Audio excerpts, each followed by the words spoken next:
satu kali lagi untuk mengantar kita ke dalam renungan firman Tuhan ya. Kita mau bilang sama Tuhan, Tuhan izinkan kami untuk merasakan hadirat-Mu. Karena kalau Engkau yang hadir, Engkau sendiri yang menerjemahkan isi hati-Mu. Engkau yang bicara masuk sampai kepada relung hati kami dan membuat kami bukan sekedar mengerti, tapi memahami apa yang Engkau ingin agar kami lakukan dalam kehidupan kami seturut kehendak-Mu. Tuhan malam hari ini hadir bersama dengan kami di tempat ini. Tuhan terjemahkan isi hati-Mu kepada kami. Izinkan kami merasakan Tuhan sentuhan ajaib-Mu bagi kami. Biar hadirat-Mu Tuhan mengubahkan kami. Terima kasih Tuhan. Terima kasih Tuhan. Saya nyanyikan lagu ini, kita bilang sama Tuhan, hadirat-Mu rasakan Tuhan.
Saat ini memberikan kekuatan baru bagi kami. Kami naikkan segala pujian syukur hanya kepada-Mu Yesus Kristus Tuhan dan Juru Selamat kami. Amin. Amin. Puji Tuhan. Kita beri tepuk tangan dulu ya buat Tuhan. Bapak Ibu, saya Ferdi. Panggil nama aja Ferdi. Saya lengkapnya sih Ferdi Sambo ya. Ferdi Setiono. Seringkali dikerjain sekarang nih. Saya dikerjain sama Selo kalau nggak salah waktu PD Andreas.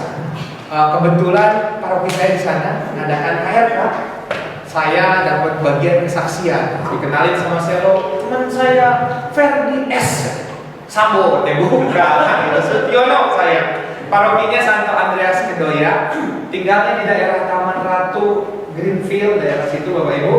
Saya sudah nikah. Gak lama lagi sih pindah saya ke Alam Sutra.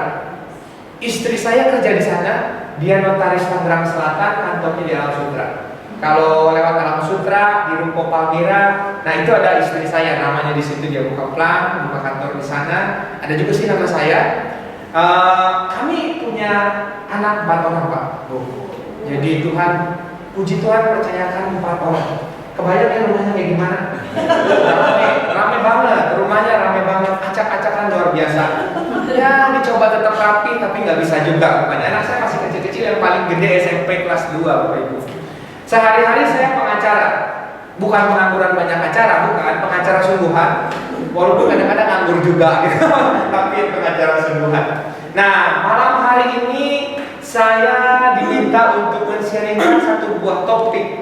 Nah topik ini buat saya menarik karena saya pernah bikin renungan yang lumayan dalam tentang ini, tentang hati.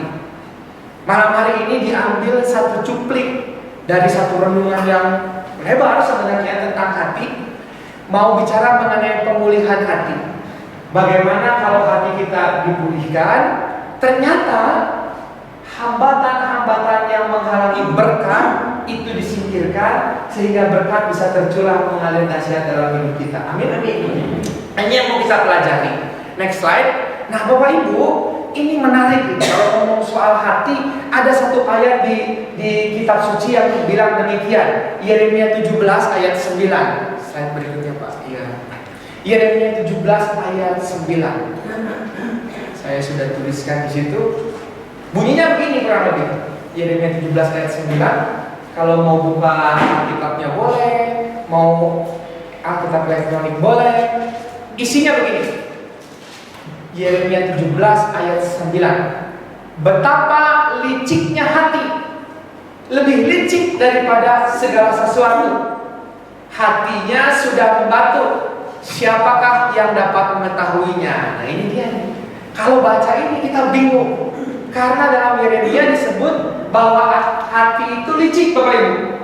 Bahkan lebih licik daripada segala sesuatu. Kira-kira maksudnya apa ya? Kira-kira maksudnya apa, Bapak Ibu? Ada yang paham? Memang ternyata kalau diterjemahkan dalam bahasa Indonesia, licik. Kita agak bingung ya, maksudnya apa kok hati kita licik? Karena licik kan jelek banget ya. Itu karakter yang gak bagus gitu.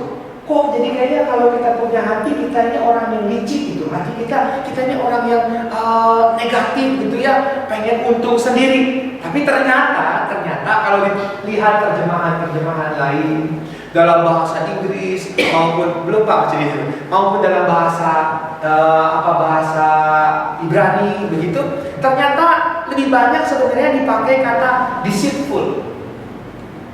Licik sih memang dalam bahasa Indonesia, tetapi punya arti yang berbeda sebenarnya dalam bahasa Inggris. Bukan cuma licik, tapi itu dia tipu daya. Di situ saya kasih kurung penuh tipu daya. Oh, rupanya seringkali hati kita ini penuh tipu daya. Wah, ternyata hati kita dalam tanda kutip rumit, Bapak Ibu. Enggak mudah. Dalam terjemahan lain, exceedingly corrupt katanya. Seringkali membawa kita menuju kejahatan. Karena itu tadi tipu daya, extremely sick katanya, mudah sakit. Saya terjemahkannya begitu. Ini hati ini rupanya sesuatu yang nggak mudah untuk dijelaskan. Saya percaya betul, nggak gampang menjelaskan hati, nggak gampang. Apalagi hati istri saya, Bapak Ibu. Ini lain lagi. Coba bayangin. Pernah dengar sih, kemarin kita udah pernah ketemu ya. Tapi ya semoga terberkati lagi. Bapak Ibu, istri saya berbeda. Bayangin, dia marah karena saya pulang malam habis pelayanan, agak lebih malam. Normal nggak ya istri marah kalau kita pulang agak kemalaman, Bapak? Malaman nggak? Wajar ya Bu ya, wajar. Istri saya ternyata bukan marah karena saya pulang kemalaman. Iya, pulang kemalaman dia agak marah karena janjinya nggak semalam itu dari Bogor. Tapi memang waktu itu tim PD-nya minta pulang lebih malam. Sebentar lagi Bapak Ibu bakal ada Konvenda BPPG Jakarta. Nah timnya itu, karena saya kebetulan di DPR juga, ngobrol sebentar ya untuk BPPG ini Konvenda. Sehingga saya ladenin pulangnya ke malam-malam. Nyampe rumah, istri saya udah marah. Kok malam banget katanya pulangnya? Saya bilang sorry. Memang agak lebih malam. Saya bilang karena ini panitia ini ngajak ngobrol sebentar. Ternyata dia nggak selesai di situ. Ya malam sih nggak apa-apa. Kalau pulangnya bawa roti unyil, wah ini dia. Ini istri saya ini hobinya roti unyil. Apa namanya ya? Venus Bu, bener. Wah ini rasanya sama juga nih kan. Bawa Venus. Oh, lu mah begitu. Bilangnya gini Bu, lu mah nggak sayang sama gua. Waduh, berat banget nih. Cuman nggak bawa Venus, bisa terjadi malapetaka. Saya bilang, tenang aja. Bapak Ibu, 2 minggu lagi setelah hari itu ada undangan lagi bawa PD lagi di Bogor di persekutuan doa yang berbeda. Dalam hati tenang, 2 minggu lagi gue bawain kan gitu ya. Pergi saya 2 minggu lagi pulangnya nggak terlalu malam, bawa Venus.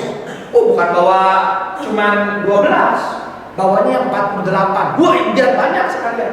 Begitu pulang dia bilang, Mah, ya kenapa? Kata udah pulang Pak, ya udah pulang. Bukan cuma udah pulang nih Venus, saya bilang gitu. Gimana kira-kira respon istri saya? Udah ngapain? Dia mending kalau begitu, dia ngomongnya begini. Ih, lu mah gak sayang sama gua. Nah, itu bingung gak Bapak? Saya bilang kenapa gak sayang? Udah malam begini lu nyuruh makan pengen sama gua katanya. Lu pengen gua gemuk? Artian, aduh, gimana? Ini kan nih, hati ini rumit. Seringkali kita kesulitan untuk mengerti hati kita. Seringkali hati kita bicaranya ganti-ganti, rubah-rubah. Seringkali bahkan hati kita membawa penyakit ke dalam diri kita. Nah ini yang bakal kita lihat. Hati kita demikian, itu dia, penuh tipu daya. Makanya next slide. Makanya kelihatannya ini ada yang ketinggalan ini saya. Sebentar ya. Oh ini dia. Next slide. Oh ini dia ya Pak ya. Makanya hati kita juga sulit untuk mengenal bahwa Allah itu mencintai. Sulit. Nggak gampang Pak percaya. Hati kita jujurnya punya kecurigaan bahwa Allah itu sungguh cinta. Nah ini kan bahaya. Padahal di Alkitab sudah dibilang bahwa Allah adalah kasih. Tapi hati kita juga apa? Oh, belum tentu. Buktinya apa? Allah kan nggak kelihatan, Bapak Ibu, benar nggak? Gimana bisa Allah yang nggak kelihatan mengasihi kita, sedangkan Bapak kita yang kelihatan aja nggak mengasihi kita? Pernah belum dengar dalam hati ngomong begitu? Setidaknya saya pernah begitu. Papa saya janji kalau nanti lu ranking dibeliin sepeda. Kan zaman dulu masih ranking Pak ya. Sepeda BMX masih ingat Pak? Masih? Angguknya pelan aja, nanti ketahuan tuanya gitu, pelan aja angguknya. Iya memang itu zaman dulu, zaman saya masih kecil, 33 tahun yang lalu. Saya umur berapa? Jadi umur 6, umur 7 lah ya, kurang lebih di situ. Nah, saya BMX Pak, saya minta. Bener saya ranking. Saya bilang, tolong kasih sepedanya. Dibawa ke toko sepeda. Ayo coba lihat mau yang mana. Saya bilang mau yang ini. Dia bilang yakin, warnanya merah, keren banget. Terus dia bilang ingetin. Saya bilang apa hubungannya mau beli sama ingetin kan? Saya bilang ditanya, udah ingat? Udah. Saya bilang, nanti ya kita balik lagi ke sini. Hari ini bukan hari yang baik untuk beli sepeda. Nah kan bingung, kapan hari yang baik? Bapak Ibu, itu kejadian 33 tahun yang lalu. Sampai sekarang itu sepeda nggak pernah datang. Jangan sepedanya, kering-keringnya nggak pernah nyampe ke rumah. Gitu. Gimana kemudian hati saya bilang gimana lo mau percaya sama Bapak yang nggak kelihatan? Kalau Bapak yang kelihatan aja nggak sayang. Ini mendakwa kita. Hati kita kadang-kadang begitu ngomongnya. Next slide. Makanya di Alkitab Yesus berupaya dengan sekuat tenaga mengkomunikasikan bahwa dia itu sungguh-sungguh cinta. Dia ngerti bahwa hati kita tuh nggak mudah percaya. Nah, satu kata ini Bapak Ibu menggambarkan demikian Yesus itu cinta. Kurang lebih bisa baca nggak yang sebelah kiri kata itu apa artinya? Yang sebelah kejauhan ya, kecilan yang bisa baca coba baca dong. 1, 2, 3. Ya, kemana-mana pergi selalu bilangnya sebelah seni. Somai, ya bukan, itu bukan somai Bapak Ibu. Seplak ceni comai. Saya ini diajarinnya sama Romo Yosef Pontoan. Seplak ceni comai itu satu kata yang dipakai di Alkitab apa? Ini khusus dipakai 12 kali. Di Injil 11 kali bicara tentang hanya Yesus kepada Yesus. Satu kali ini perumpamaan orang Samaria yang baik hati.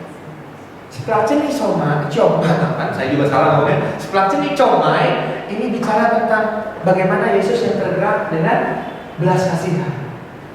Ternyata bukan cuma belas kasihan biasa, tapi Tuhan Yesus ini, seplak ceni comai ini, ketika melihat orang dan melihat orang butuh bantuan, perutnya melilit, kemudian bulu kuduknya berdiri, badannya bergetar, air matanya mau keluar, nggak tahan kalau nggak tolong.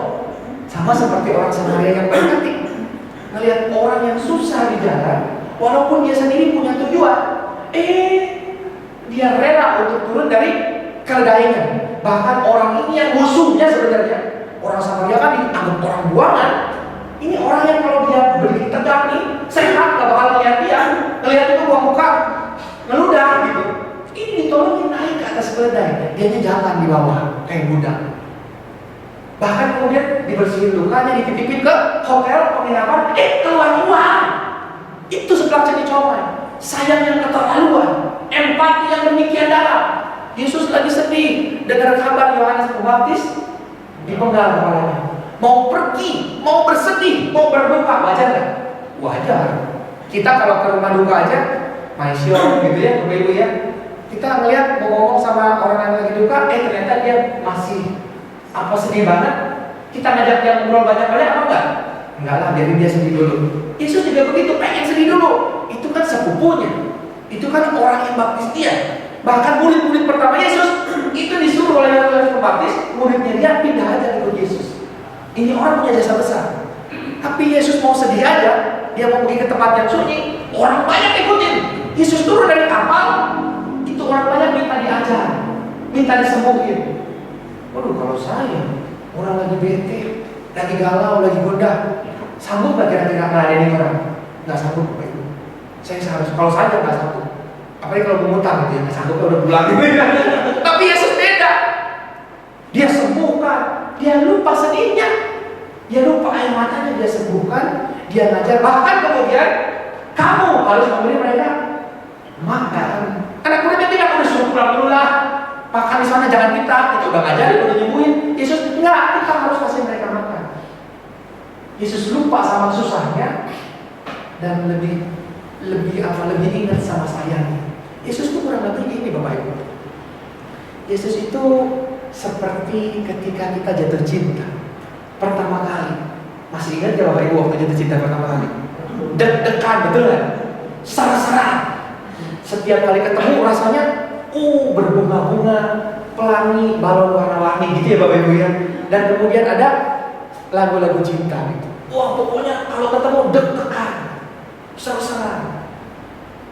Itulah tahun-tahun awal pernikahan. Setuju? Bagaimana kalau udah 15 tahun pernikahan masih deg-degan ya Bapak Ibu? Oh, ketawa ini. Serem juga saya. Saya udah 15 tahun nih pernikahan. Bagaimana? Apa rasanya? Masih deg-degan apa enggak? Kira-kira saya masih deg-degan enggak Bapak Ibu? Oh, direkam. Oh, nggak jadi ngomong kalau direkam. Bercanda ya. Tapi Yesus nggak ada bosannya sama kita. Setiap kali lihat kita deg-degan, seru-seruan dia, sayang banget dia. Aku mengasihi Engkau Yesus. Oh, Tuhan berbunga-bunga. Hatinya, seperti comai. Kalau bisa jangan peluk kita, sayangnya luar biasa. Tapi hati kita nggak mudah untuk percaya, nggak mudah. Padahal Yesus beda, next slide. Kalau muncul ya. Next slide. Next slide. Nah ini, kalau Pilatus cuci tangan, next slide. Yesus Next. ini dia. Yesus cuci kaki. Beda. Ini saya mau cerita panjang, tapi kita nantilah ya cerita soal yang ini ya kalau masih ada waktu ya. Tapi rupanya nggak gampang untuk ngambil tanggung jawab. Pilatus punya kekuasaan untuk melepaskan Yesus. Punya, tapi bukan dia selamatkan. Dia ketakutan sama orang banyak. Hatinya penuh dengan kebimbangan. Dia angkat tangan, cuci tangan. Beda sama Yesus. Yesus punya kekuasaan, punya. Yang dia lakukan, dia cuci kaki. Tugasnya bukan cuci kaki, bukan. Tapi dia lakukan apa yang bukan menjadi tugasnya sebenarnya, tapi dia lakukan karena cinta. Makanya next slide wah keren banget nih. Makanya di Amsal 4 ayat 23 penting sekali dibilang oleh Tuhan melalui penulis Amsal, dikatakan jagalah hatimu dengan segala kewaspadaan, karena dari situlah terpancar kehidupan. Oleh karena itu Tuhan bilang jaga hatinya. Jangan sampai kalau kita nggak jaga hati, kita nggak bisa rasakan kasih Tuhan. Kalau nggak jaga hati, seperti Pilatus, kita sering kali cuci tangan. Tuhan ingin kita jaga hati kita. Kenapa? Karena dengan jaga hati, ini udah lagi biaya. Karena dengan jaga hati kita membentuk kehidupan kita. Hatinya penuh bahagia, hidupnya penuh bahagia. Hatinya penuh syukur, hidupnya penuh syukur. Gak semua orang bisa jaga hati. Gak usahlah hatinya digoyang-goyang ya Pak ya. Gak usahlah hatinya didukai sama orang. Sering kali kita udah resah, udah gundah hatinya, gak bisa kita jaga. Apalagi kalau kemudian didukai. Cuman hati-hati nih, kalau kita gak bisa menjaga hati, ini dia, kehidupan kita terancam. Saya punya satu contoh. Pak, biarin aja berhenti di sini tuh Bapak, yang ini depannya Pak ya. Biarin aja di sini dulu Pak ya. Nanti kalau saya udah bilang next, nanti bantu next ya. Nah, saya punya satu contoh. Ada satu orang guru Pak namanya Catherine Bevis di Amerika. Dia kebingungan dengan muridnya. Muridnya namanya Stephanie. Stephanie ini infantile paralysis. Kalau kita ini polio gitu ya. Badannya itu makin lama makin mengkurut, makin kecil loh Pak Ibu. Memang ini dari dia lahir udah kayak begitu. Tapi aneh, waktu SMP, Stephanie ini pengennya jadi cheerleader. Dia tahu dia nggak mungkin karena dia di kursi roda, tapi dia pengen nyemangatin tim bola volinya, teman-temannya yang main bola voli. Nggak semua teman-temannya itu senang dengan dia. Sebagian merasa malu kalau Stephanie di mereka lagi lomba ini ikut teriak-teriak begitu. Bahkan beberapa orang ngerjain dia. Itu bola voli dipukul kena sama dia. Dipikir biar apa? Biar dia udah gak usah ikut lagi lah. Nggak mempan juga, mulai diejek. Aduh, kamu kan bukan cheerleader yang sungguh. Yang lain tuh udah cheerleadernya keren-keren, kamu kayak begini. Direndahkan ya. Tapi dia terus-terusan datang. Catherine bingung. Bahkan terus-terusan ceria menyemangati. Sampai kemudian orang-orang itu semua nggak ada lagi yang ngejekin dia, nggak ada lagi yang ngebully dia. Justru orang-orang itu rindu agar Stephanie datang setiap kali mereka lagi pertandingan. Gurunya bingung, kok bisa begini ya Stephanie begitu cerianya, hidupnya penuh dengan bahagia padahal tubuhnya penuh dengan sengsara. Gurunya tanya, Stephanie, kamu punya semua alasan untuk menjadi marah dengan kehidupan, untuk kemudian menjadi kecewa, untuk kemudian kurung diri di rumah, atau pokoknya punya alasan karena tubuhnya begitu, dan makin lama makin begitu, makin mengkurut begitu. Apa rahasianya? Stephanie bilang begini, Bapak Ibu, dia bilang, Bu, aku tidak membiarkan penyakit ini menyentuh hatiku. Dia tahu persis kalau dia jaga hatinya, dia sedang menjaga kehidupan. Nah ini penting. Yeremia 17 sebenarnya bilang lagi, terkutuklah orang yang mengandalkan dirinya, kekuatannya sendiri, dan yang hatinya menjauh dari Tuhan. Penting jaga hati, karena lewat hati ada kehidupan, ada berkah yang Tuhan mau berikan. Salah satu jalan Bapak Ibu untuk menjaga hati adalah ini. Kata Tuhan, ini obatnya. Obat jaga hati adalah mengasihi. Yohanes 15 ayat 12. Inilah perintahku, yaitu supaya kamu saling mengasihi seperti aku telah mengasihi kamu. Sama seperti Yesus waktu dicobai, mereka yang hatinya selalu mengasihi. Kalau kata Mother Teresa, mereka yang mengasihi lupa cara untuk membenci. Ketika kita mengasihi, kita sedang jaga hati kita. Kita tidak biarkan hati kita penuh dengan kepahitan, penuh dengan kebencian, tidak.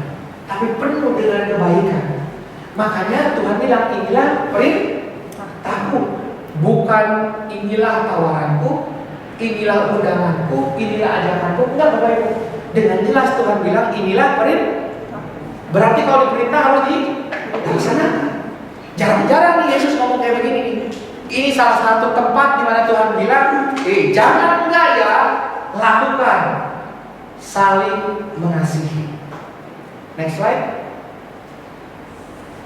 Tapi Tuhan sebenarnya Tuhan tahu nggak kalau Tuhan itu sedang meminta sesuatu yang berat. Mengasihi itu nggak mudah, mengasihi itu nggak gampang. Apalagi kalau kemudian kita sering disakiti, benar Ibu. Kalau kemudian dalam kehidupan kita sering menemukan ketidakadilan, dan Tuhan minta kita terus-menerus mengasihi, menjaga hati, mengasihi nggak mudah. Tuhan tahu nggak sih rasanya tuh bagaimana? Nah ini yang seringkali kita tanyakan. Saya pernah kedapatan satu orang Bapak Ibu mau konseling sama saya, seorang anak perempuan kecil, badannya sih kecil, rambutnya panjang. Baru masuk kuliah. Waktu itu saya bawain retret SHDR ya. Dulu masih SHBDR gitu, masih ada nama B-nya baru gitu ya. Nah, dia datang setelah sesi 4, dia bilang, "Oh Fenty, boleh nggak saya konseling sama Koko?" Saya bilang nggak boleh, kalau cowok sama Cowok, kalau cewek sama cewek ini cewek, tolonglah please. Kalau yang begini kayaknya cuma Pak Ferdi yang ngerti. Waduh, saya bilang, apa nih? Saya minta izin sama panitia. Panitia izinin ruang terbuka. Orang-orang bisa lihat tapi nggak bisa dengar, gitu. Dia duduk, begitu duduk dia langsung nangis sama ibu. Dia bilang apa? Oh, saya udah pacaran 100 kali. Terus ini cerita dia. Saya nggak berani nanya, masa iya nggak berani orangnya sambil nangis Bapak Ibu. Tapi ini pernyataan dia. Bapak Ibu dan dia ngomong, dan dengan 100-100-nya saya bebas. Ngerti nggak Bapak Ibu maksudnya? Bebas banget. Aduh, sekarang gantian saya yang menangis. Tapi dalam hati, oh yang begini Bapak Ibu maksudnya sama gua gitu. Jangan Bapak Ibu yang bingung juga nih. Saya dengerin dia bilang, ini kenapa? Saya bilang, karena papanya selingkuh Bapak Ibu. Selingkuhnya dengan tetangga lah. Ini mereka tinggal di desa kecil. Semua orang tahu papanya selingkuh. Selingkuhannya lebih ngerasa memiliki papanya dibandingin mamanya mereka yang asli. Selingkuhannya datang ke rumah, baju mamanya diambil, dikeluarin dari lemari, dilempar ke jalan. Apa namanya, koper dilempar ke jalan. Apa sepatunya haknya dipatah-patahin, diusir keluar dari rumah. Resmi. Mamanya nangis, masukin baju semua tanpa geret koper, anaknya gandeng kiri kanan. Anaknya cuma 2 cowok cewek. Di pinggir desa itu udah mau keluar, mamanya nggak keluar. Mamanya jatuh dulu di trotoar begitu. Mamanya nangis dipelukin sama anaknya. Udah mah bapak-bapak ada kami. Itu lupa buat anaknya. Anaknya kemudian udah besar, itu mencari kasih dari bapak, dari pria.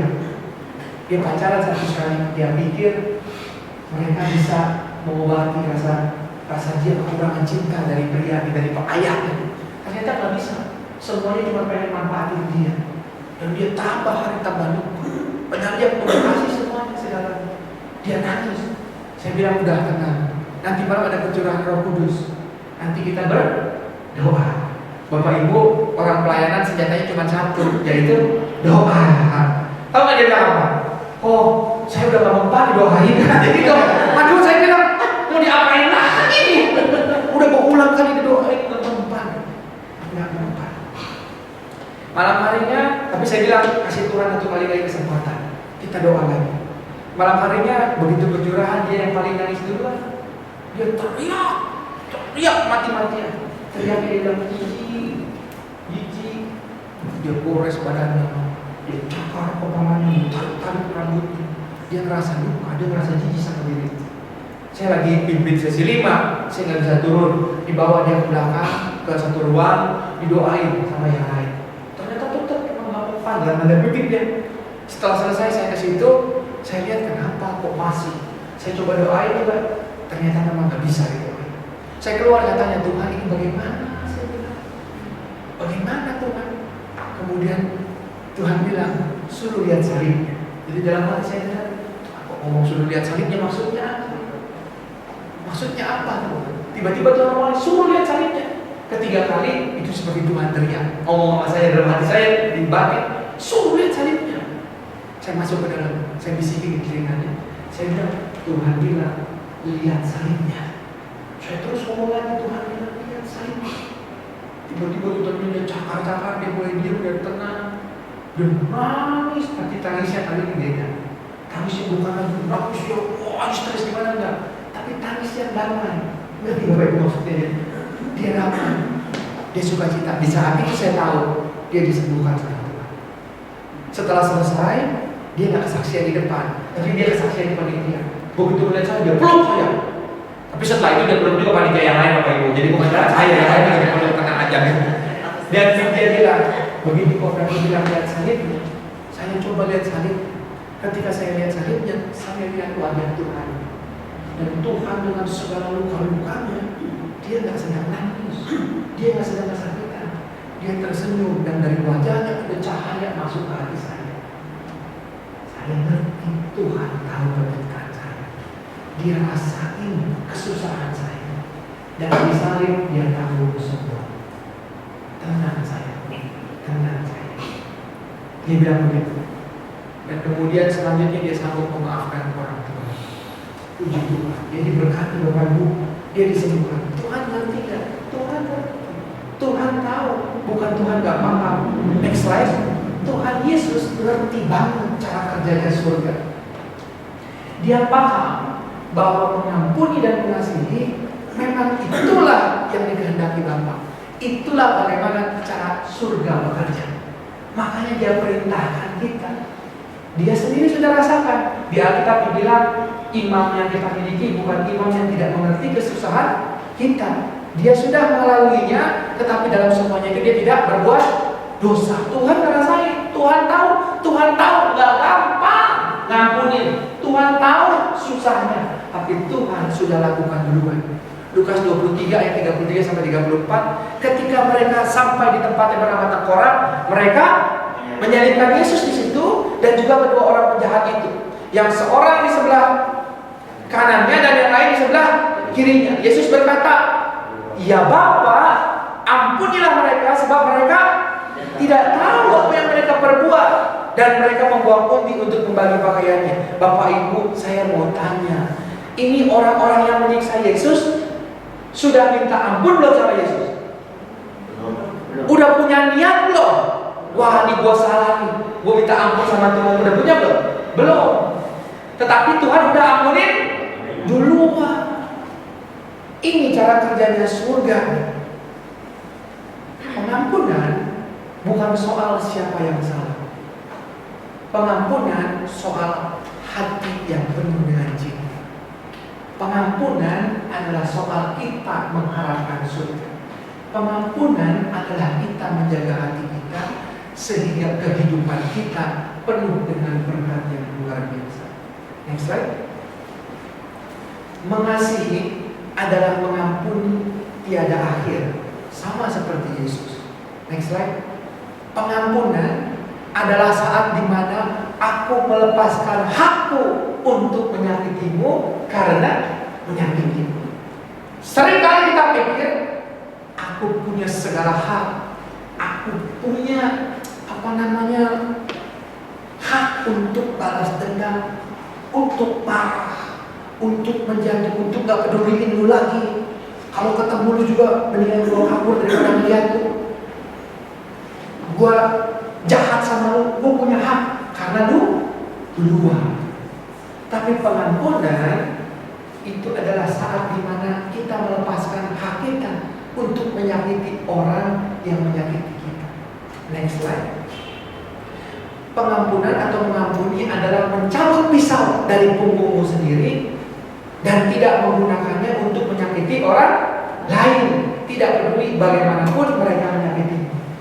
Bapak Ibu, saya mau tanya, kalau pisau nancep di punggung kita, begitu kita cabut pisaunya, lukanya udah sembuh atau belum? Kalau kita pakai pisau ini nyerang orang lain, lukanya sembuh apa enggak? Enggak sembuh. Tapi kita seringkali bermimpi bahwa kalau kita cabut pisaunya, kita tusukin ke orang lain yang nyakitin kita, lukanya sembuh, lukanya nggak sembuh. Bahkan seringkali kita nggak harapin orang lain mati, padahal racunnya kita yang makan sendiri dengan tidak mengampuni. Pengampunan mencabut pisau dari punggungmu, tidak menggunakannya menyakiti orang lain, tidak peduli bagaimanapun mereka menyakiti. Next slide. Hati-hati. Sebagian orang tidak mau mengampuni. Sebelum lawan minta maaf, sebelum lawan memperbaiki kesalahan, sebelum lawan ngaku, sebelum lawan bayar. Tapi lihat Yesus, dia mengampuni padahal orang-orang itu tidak minta ampun. Karena Yesus sudah tahu rencana Bapa bahwa dia akan bangkit. Kalau saja kita tahu apa rencana Tuhan bagi kita, kita akan sulit untuk tidak mengampuni. Sama seperti Yesus, dia tahu kalau dia tidak mengampuni, dia akan menghalangi berkat Tuhan terjadi dalam hidup dia. Rencana Tuhan dia halangi terjadi dalam hidup dia. Tapi dia sudah tahu bahwa aku akan bangkit. Sehingga yang paling pantas aku lakukan adalah menjaga hati dengan pengampunan. Waktu pandemi awal-awal, tetangga saya suaminya di PHK Bapak Ibu. dari bank tempat dia kerja. Memang dia sudah agak tua, jadi kalau bisa di layoff yang tua duluan, padahal jabatannya cukup tinggi. Dan kemudian kebingungan, setelah beberapa bulan kebingungan keluarganya, istrinya kebingungan karena ini uang harus dikasih untuk sekolahin anaknya. Aduh gimana nih? Sedangkan mereka udah nggak ada, waduh, karena bapaknya masih mikir, wah ini masih ada pekerjaan nih, bisa penghasilan untuk mereka. Kemudian ternyata meleset semua. Istrinya dalam kepanikan itu mulai cari akal gimana ya. Bapak Ibu, istrinya jualan rempeyek, bawa rempeyek di kantong krosok gede-gede begitu, keliling komplek kami jualan rempeyek satu-satu. Orang keluar nggak waktu itu dari rumah? Enggak, belanjanya dari atas Bapak Ibu, dari loteng. Kebanyakan kompleks itu ada tingkat 2, ada loteng, ada balkonnya gitu. Dia belanjanya dari atas. Ci, jualan apa? Oke Ci. Nanti pembantunya coba jauh-jauh marah Bapak Ibunya. Gantungin aja ntar diambil. Itu lucu loh, gak peduli pakai masker dua. Wah itu masih ngeri-ngerinya. Hampir semua sih mau bantuin dia. Cuma ya bosan juga karena dia jualan cuma bisa rempeyek dong dijual. Hari-hari rempeyek kan. Saya bilang seminggu sekali saya beli gitu kurang lebihnya gitu ya. Tapi ini ada satu Pak, perumahan ini aduh memang iseng banget ya. Nanya tiap hari, Ci jualan apa? Udah tahu rempeyek dong, gak jualan lain. Besok nanya lagi, Ci jualan apa? Belum jualan yang lain ya, kayak gitu. Dia mau beli apa enggak? Dari atas lantai 2. Ini masih muda ya, laki-laki gitu, rumahnya emang rame gitu. Sekali waktu itu tapi itu Ci senyum aja karena dia tahu dia butuh itu semua. Sekali waktu pintunya nggak kebuka di rumahnya orang iseng ini. Itu kok nanya lagi, Ci jualan apa? Masih muda ini bro. Itu anjingnya benar ada anjing di depan keluar. Itu anjing mau digigit kakinya. Wow, anjing itu refleks digigit, ketendang tuh anjing. Kayu tuh anjing. Itu kok turun dari atas. Itu lu keterlaluan, lu anjing lu depak lu katanya jualan rempeyek dong dan kurang lebihnya begitu. Wah, marah dia. Ci tetapi dia nggak punya waktu untuk marah. Dia mesti jualan, hidupin keluarganya. Maaf ya, dia tetap senyum. Sorry ya. Itu kok nggak pernah beli? Aduh, itu keterlaluan ya, Pak.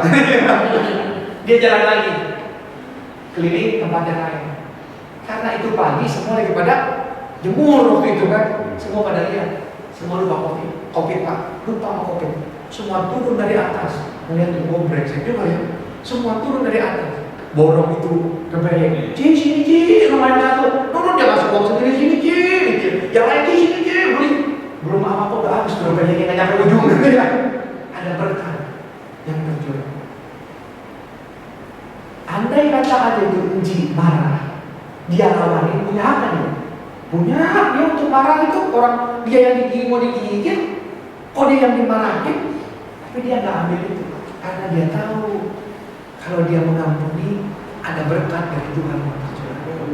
Dia melangkah nggak berapa jauh, berkat dari Tuhan datang buat dia. Seringkali kita lupa, kita nggak jaga hati kita dengan tidak mengampuni. Kita marah sama Tuhan, marah sama istri, marah sama anak, marah sama teman di kantor, marah sama teman satu PD gitu ya mungkin ya, sama teman tim, kita marah. Kita kadang-kadang lupa, kita nggak ingat ada berkat Tuhan yang mau tercurah, ada rencana Tuhan yang mau terjadi dalam hidup kita. Tapi kita bilang, gue punya hak buat marah, gue punya hak buat benci, sakit hati gue. Kita lupa hati kita itu seringkali penuh tipu daya. Makanya jaga hati, ini yang Tuhan bilang, jaga hatinya. Walaupun kiri kanan badai datang, jaga hatinya.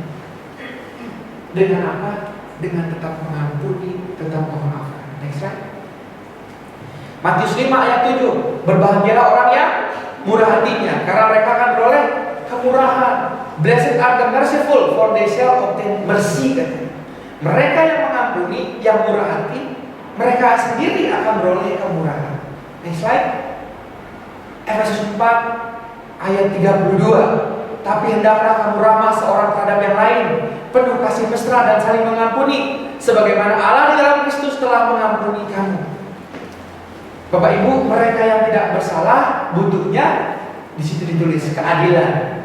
Mereka yang bersalah butuhnya kemurahan. Dia nggak bersalah, butuhnya teriak, keadilan. Merasa nggak salah. Tapi begitu mereka salah, mereka nggak ada ngomong soal keadilan. Oh itu saya belajar karena pekerjaan saya. Mereka yang salah, aduh tolong dong kasihani saya, tolong dong ngertiin keadaan saya. Mereka yang bersalah butuh keadilan.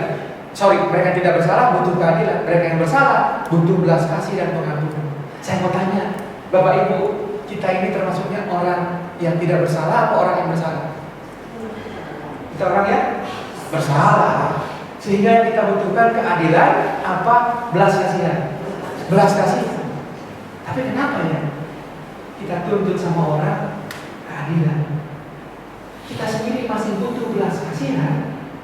Tapi ketika orang salah sama kita, kita nggak mau kasih belas kasihan. Yang kita tuntut keadilan. Next slide.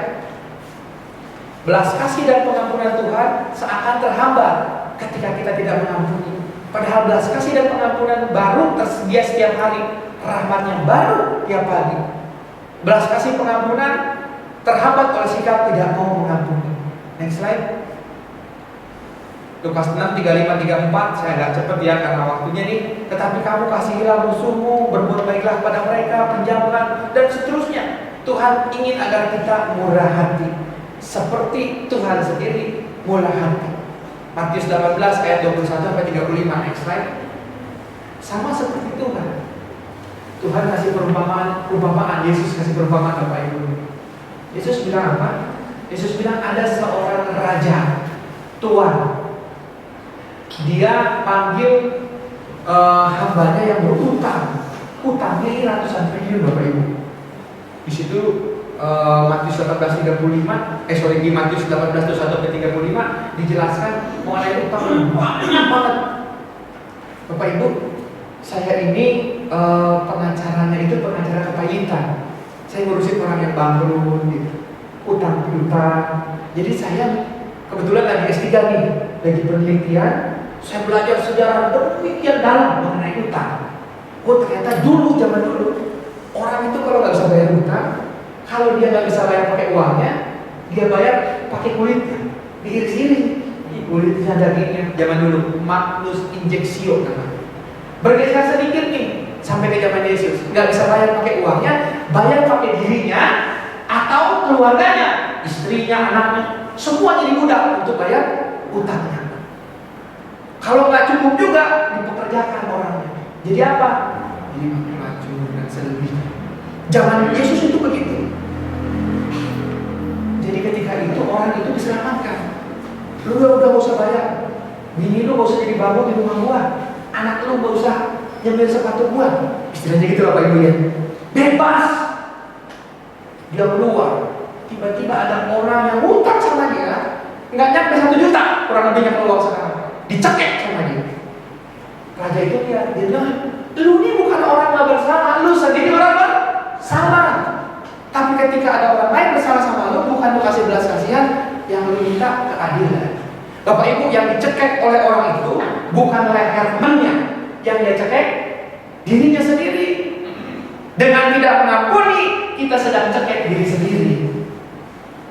Makanya kemudian Tuhan bilang kalau begitu masuk. Kembali dia dapat hukuman. Seringkali ini yang kita enggak ini. Bapak Ibu, mengampuni di Alkitab bahasa Yunaninya is to exhale, menghembuskan keluar. Sehingga ketika dihembuskan kita lega. Karena nggak mengampuni, mencekek, susah nafasnya. Tapi kalau mengampuni, kita lega. Ada kelegaan yang datang dari pengampunan. Next slide. Makanya jangan jadi budak daripada emosi. Jangan cekek diri sendiri. Mencintai, ambil keputusan. Next slide. Nah ini dia. Kalau tidak memaafkan, terikat masa lalu, sulit menggapai masa depan. Pengampunan bukan soal siapa yang salah. Pengampunan membebaskan kita menjangkau masa depan yang Tuhan telah persiapkan bagi kita. Kalau bicara soal siapa yang salah, Bapak Ibu, kita ini orang-orang yang salah.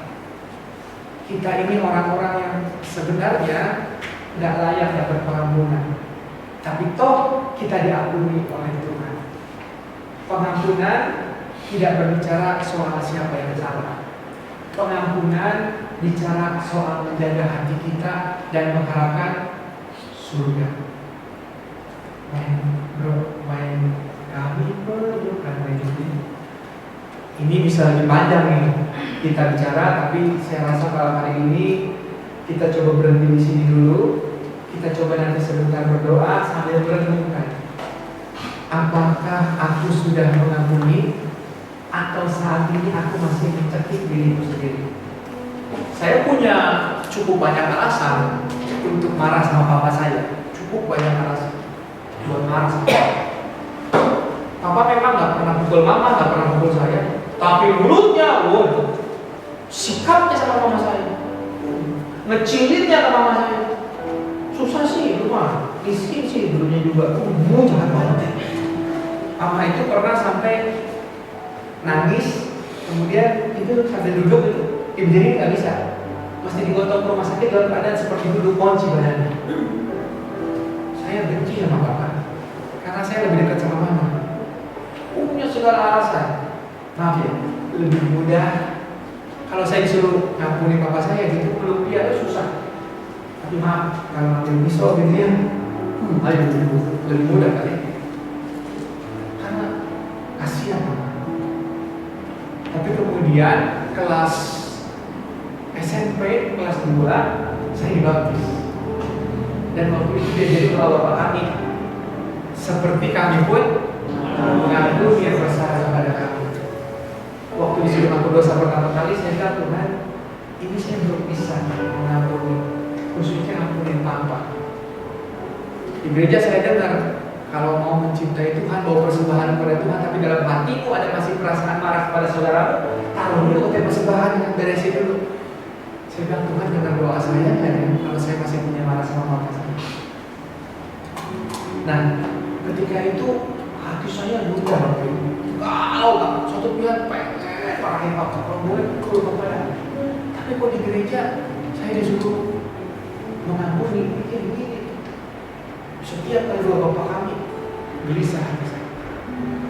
Sehingga waktu itu saya bilang sama Tuhan, Tuhan, saya mau deh belajar mengampuni papa saya. Nama papa saya Tio Indian waktu itu. Nama Chinese Tio Indian. Saya bilang saya mau ampuni Tio Indian. Tapi saya minta Tuhan yang bantu dan kuatkan. Mau doa itu susah. Saya bilang gini dan Tuhan, saya rosario aja. Tiap jam 4 sore saya rosario. Dan tiap kali bunyi rosario, waktu sebelum salam Maria, saya mau sebut nama papa saya. Tio Indian, salam Maria, saya janji sama Tuhan. Dan semoga dengan ini saya sanggup ampuni papa yang marah hati hilang. Saya lakukan itu berapa lama? Tahu-tahu satu hari ini, dan saya dengar ceritanya dari adik saya. Saya nggak lihat, tapi adik saya dengar cerita ini. Dia yang lihat papa saya itu ribut sama mama saya gede. Papa saya keluar dari rumah, dia bilang, lu ambil semua, lu makan tuh, nggak bakal lu pulang lagi. Dia nggak bawa mobil, nggak bawa baju, dia jalan, dia bilang, kok yang dia mau tinggal di rumah. Kurang lebih 1 kilo lah kata-kata demikian ya, di tengah jalan.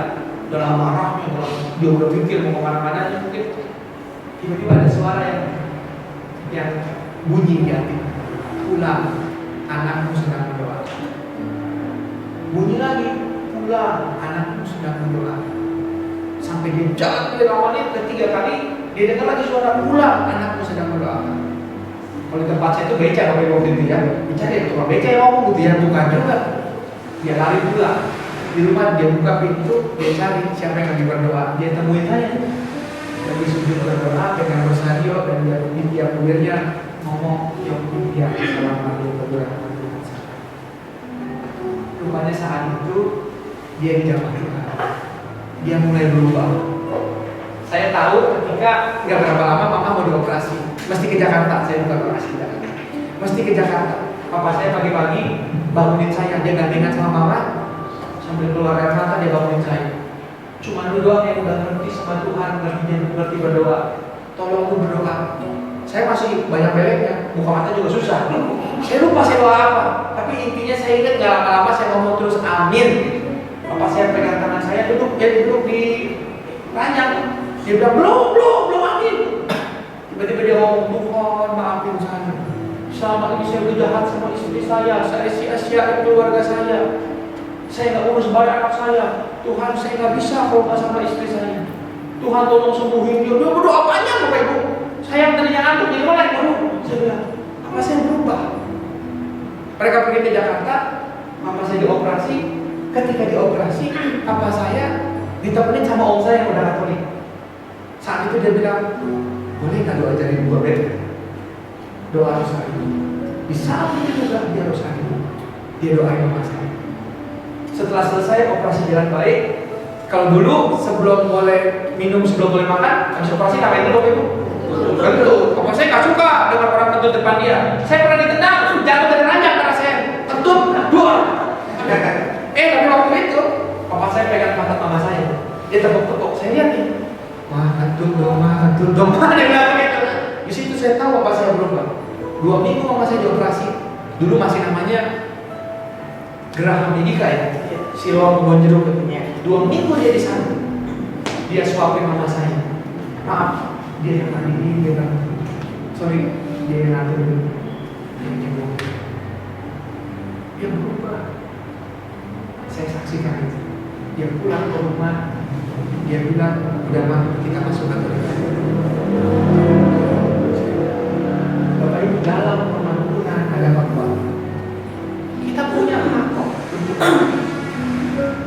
berkat baru tercurah ketika kita nggak pakai hak kita buat marah dan balas dendam. Kita lepaskan ke surga dan biarkan berkat dari surga turun untuk hidup kita. Orang yang tidak mengampuni bahkan tubuhnya sesek ya, seringkali juga ada sakit penyakit untuk yang lahir di tubuh kita karena tidak mengampuni. Saya pernah melayani satu orang ibu, setelah didoakan sembuh. Ketika dia sudah nangis, dia bilang, gue ngampuni dari ipar tua. Tiba aja dia sendiri sadar iparnya sumber penyakit karena nggak bisa ngampuni ipar. Tapi begitu dia ngampuni, didoain kesembuhan, dia rasakan kesembuhan ipar. Malam hari ini kita berdoa Bapak Ibu ya. Kita firman-Nya semoga menguatkan dan menumbuhkan kita bahwa Tuhan bukan cuma mengundang kita untuk mengampuni, mengasihi, tapi memerintahkan kita. Karena pengampunan itu jalan rencana Tuhan terjadi dalam hidup kita. Malam hari ini Tuhan, kami datang.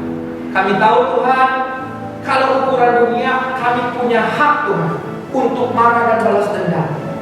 Kami punya segala hak Tuhan untuk keluar caci maki, punya segala hak Tuhan untuk teriak tunjuk-tunjuk Tuhan dan mempermalukan. Tapi malam hari ini kami nggak mau pakai hak kami Tuhan untuk balas dendam. Tapi justru kami ingin melepaskan pengampunan. Kami ingin jaga hati kami agar di sana tidak Tuhan temui kejahatan, sehingga rencana Tuhan boleh nyata terjadi dalam kehidupan kami. Tuhan, malam hari ini kiranya datang. Tuhan hadir dalam hati kami, berikan tenang Tuhan, dan mampukan kami untuk mengampuni. Kami perlukan bantuan Tuhan, gak bisa terus sendiri.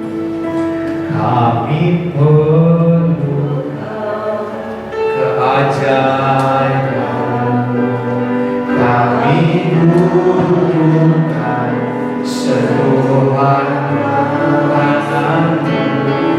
Kami tak dapat jalan sendiri. Kami perlu Kau Tuhan. Kami perlu Kau. Sekali lagi, jadikan lagu ini doa kita. Kami perlu keajaiban Tuhan. Kami butuhkan sentuhan Tuhan. Kami tak dapat jalan sendiri. Kami perlukan Tuhan. Sekali lagi, lebih tinggi lagi kita mau bilang, kami perlukan Tuhan. Kami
Dan ketika Dia hadir saat ini di hadapanmu, Tuhan Yesus ada di samping. Rasakan Dia memeluk engkau dan Dia mendekatkan dirinya kepadamu. Rasakan di dalam hatimu saat ini penuh dengan kehangatan cinta dari Tuhan. Dan biarkan Dia malam hari ini membantu engkau untuk mengampuni.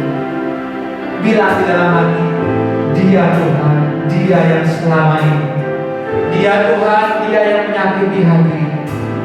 Tuhan, malam hari ini berat kami akui, tapi pertolongan dari Tuhan yang memampukan kami. Kami mau ampuni Tuhan di dalam nama Yesus Tuhan. Karena cinta kami kepadamu, kami ampuni Dia dalam nama Yesus Tuhan. Kami lepaskan Tuhan pengampunan Tuhan. Tuhan, tolong kami Tuhan malam hari ini. Mari Tuhan mampukan kami Tuhan. Biar dengan hati yang penuh dengan cinta Tuhan kami lepaskan pengampunan. Bapak Ibu, saat ini bilang sama Yesus, Tuhan aku mau mengampuni. Tuhan aku mau mengampuni. Tuhan aku mau mengampuni. Kami perlukan keajaiban-Mu. Kami butuhkan sentuhan tangan-Mu. Kami harapkan jalan sendiri. Kami perlukan Tuhan. Sekali lagi kami perlukan Tuhan. Malam hari ini hadirlah Tuhan. Tuhan turunkan tangan-Mu yang penuh dengan kasih. Jamah hati Bapak Ibu di tempat ini. Mampukan mereka untuk boleh mengampuni Tuhan orang-orang yang bersalah. Kejadian-kejadian itu Tuhan yang menghadirkan kami perlukan keajaiban-Mu. Kami butuhkan sentuhan tangan-Mu. Kami harapkan jalan sendiri. Kami perlu Kau Tuhan. Bapak Ibu yang ingin mengambil keputusan untuk mengampuni, tutup pejamkan matanya. Angkat tangan kanan ke surga dan taruh tangan kiri di dada. Ambil keputusan malam hari ini. Jika di tempat ini dari tim ada tim doa, saya mohon tim doa boleh menghampiri Bapak Ibu dan mendoakan, memberikan kekuatan.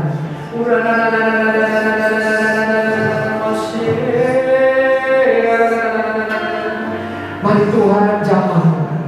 Bapak Ibu bilang sama Tuhan, Tuhan jamah hatiku Tuhan. Biarkan aku mau melakukan aku untuk mengampuni, melepaskan pengampunan Tuhan. Malam hari ini Tuhan, mari Tuhan, mari Tuhan, mari Tuhan, berikan pengampunan. Kami perlukan keajaiban-Mu. Kami butuhkan sentuhan Tuhan. Berikan kekuatan Tuhan. Kami lepaskan Tuhan dari segala kekuatan tipu daya Tuhan.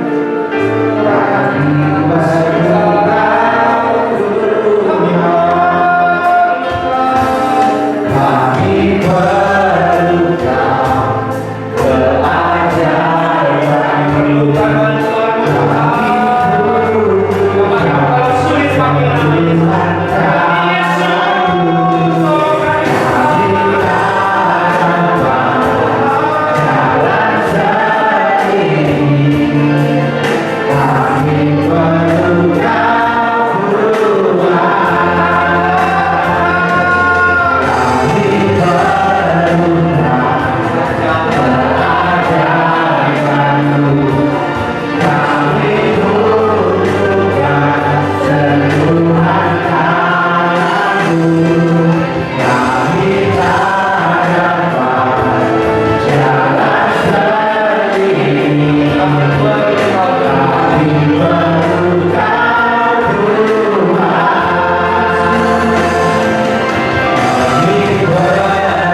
Kami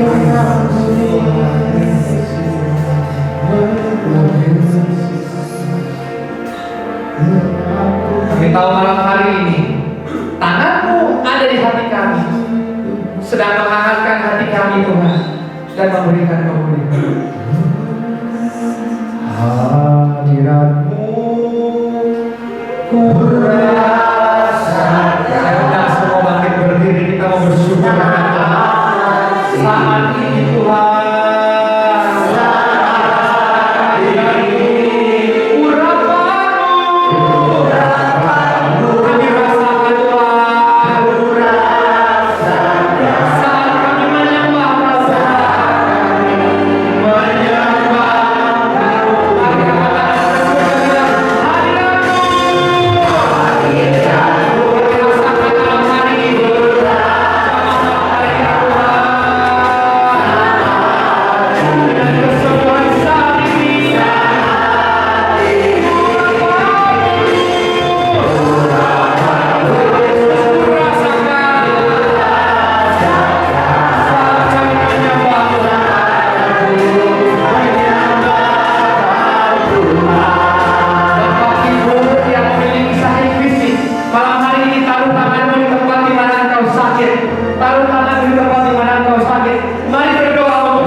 kami disembuhkan, kami dipulihkan, dan ada sukacita surga dalam hati kami.